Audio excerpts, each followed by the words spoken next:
Well, if you're an avid coffee drinker, you now have one more option to get that morning fix. The first second cup in the city opened its doors this morning on the south end of town. I'm very excited. And I think my community will really appreciate it too. Thonoa is hoping to create a welcoming atmosphere for families and friends to sit and chat while enjoying a hot beverage. You can choose from 24 kinds of coffee, lattes, tea, cold drinks, and other options. Second Cup is open Monday to Friday, 5 a.m. to 10 p.m. and weekends, 7 a.m. to 10 p.m. It is a 100% Canadian company. An exciting time for local snowboarders and skiers this weekend. After some delay, Mount Joy is now open to the public. Kyle Gallagher has more on the opening day.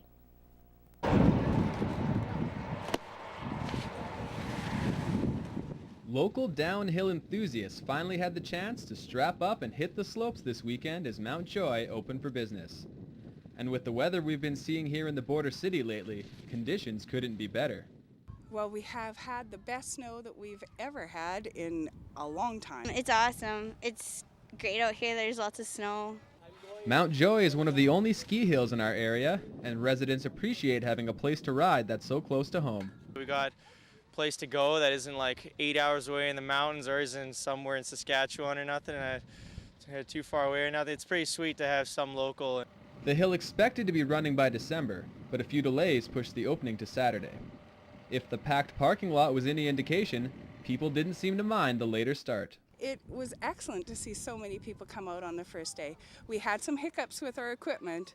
It's not new stuff, but we got her going and we're really glad to be open and running now. I think it's awesome just to be able to sleep in till noon and come out and just be able to ride. You know, they got some rails out here and even a T-bar net for the little guys. As for the ski hill, it's run mostly by volunteers who make sure equipment is properly maintained and running smoothly. I think it's awesome that the community just gets together, all the local shops just help out, and they don't get paid for it, you know. It's their time. They come out on the weekends and make sure these kids can ride. And if you're just starting out, you can get a lesson from a certified instructor. It's fun to watch them turn from they don't know anything to super passionate snowboarders, and it's pretty rewarding. For more information, check out their website at www.mountjoy.ca. Come out to Mount Joy. It's a blast. I don't know. Kyle Gallagher, Newcap News. In tonight's edition of Retrospect, this week from the archives, Brian Hardy tells us about a big box store setting up shop in the border city, and we take a look back at a serious Greyhound bus crash.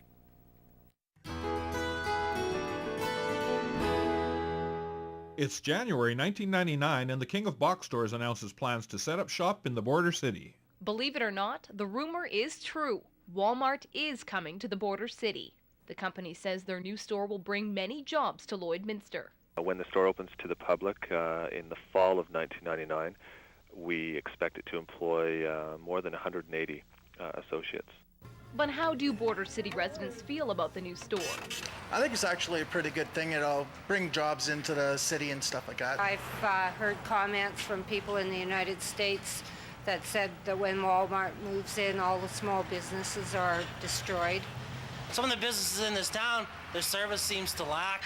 Maybe with Walmart coming in, their service will straighten out. Construction will begin next month at 70th Avenue and Highway 16 West. Sage Pullen, NewsHour.